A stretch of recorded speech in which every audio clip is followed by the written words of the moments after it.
सहस्त्रों वर्षों से मानवी के मन में एक सवाल सतत उभरता आया है कि क्या पूरे ब्रह्मांड में हम अकेले ही हैं या हमारी जैसी और भी प्रजातियां, यानी जिसे एलियंस कहते हैं या एक्स्ट्रा टेरेस्टेरियल इंटेलिजेंस ईटी कहते हैं, वह है।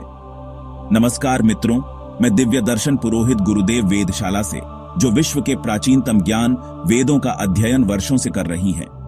गुरुदेव वेदशाला का इस अध्ययन से मानना है कि पूरे ब्रह्मांड में 10 के पीछे 22 शून्य लगा दें, इतने तारे हैं और लगभग हर दूसरे तारे के पास 1 से लेकर 15 तक ग्रह है, यानी कि खरबों तारे और अरबों खरबों ग्रह। इनमें से किसी पर भी हमसे भी पावरफुल सभ्यता होने की कोई भी संभावना न हो, ऐसा मानना मूर्खतापूर्ण है।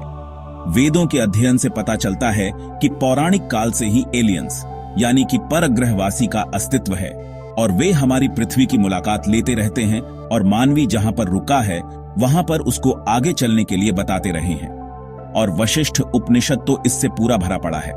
वेदों में कृष्ण विवर अर्थात ब्लैक होल को एलियंस के आवागमन का रास्ता बताया गया है, जैसा कि विख्यात विज्ञानी कार्ल सैगन भी मानते थे। गुरुदेव वेदशाला का मानना है कि फिजिकल बॉडी से इतनी हजारों वर्षों की यात्रा करना संभव नहीं, मगर सूक्ष्म एवं कारण शरीर से टेलीपोर्टेशन के माध्यम से हजारों प्रकाश वर्ष दूर उपस्थित होना बिल्कुल संभव है। और ऐसा भूतकाल में हुआ है, वर्तमान में भी हो रहा है और भविष्य में भी होगा। हो सकता है कि हमारे आसपास ही एलियंस रहते हैं और हम पहचान नहीं पा रहे हो। एक छोटा सा उदाहरण यहां पर हम देना चाहेंगे। एक ही पेड़ के ऊपर चींटी की लाइन चलती है, उसके पास में दूसरी स्पीशीज चलती है, उसके पास में तीसरी स्पीशीज चलती है। किसी को एक दूसरे का आभास नहीं होता है, मगर वह है। इस तरह हम भी 1, 2, 3, 4 नहीं, हजारों आयामों के बीच में रहते हैं, जिसको डार्क एनर्जी, डार्क मैटर भी कह सकते हैं। और हम इसका उदाहरण बताएंगे कि कभी आप श्वास लेंगे तो आपको एक ही जगह पर एक सुगंध आएगी और थोड़ी देर बाद उसी जगह आपकी बचपन वाली सुगंध भी आएगी और थोड़ी देर बाद और कोई सुगंध भी आएगी। ये कब होता है? जब आपका मन अत्यंत ही शांत होता है। हमने ये प्रत्यक्ष अनुभव किया है। यही है अलग अलग आयाम की अलग अलग शक्तियां। एलियंस यानी कि परग्रहवासी इसी प्रकार के अलग अलग आयाम से आते रहते हैं और आते रहेंगे। हमारा निश्चित मानना है कि जिस पर ब्रह्म ने अनंत सृष्टि की रचना की है, वह केवल इंसान को बना करके संतुष्ट नहीं हुआ होगा। उसने खरबों तारे वाले इस ब्रह्मांड में खरबों सभ्यता की रचना की होगी। ऐसा जरूरी नहीं कि वह सब एक सिर और 2 आंख वाले हमारे जैसे ही दिखते हो और ऑक्सीजन तथा जल पर ही जीने वाले हो सकता है उनका मीथेन या कार्बन डाइऑक्साइड भी खुराक हो।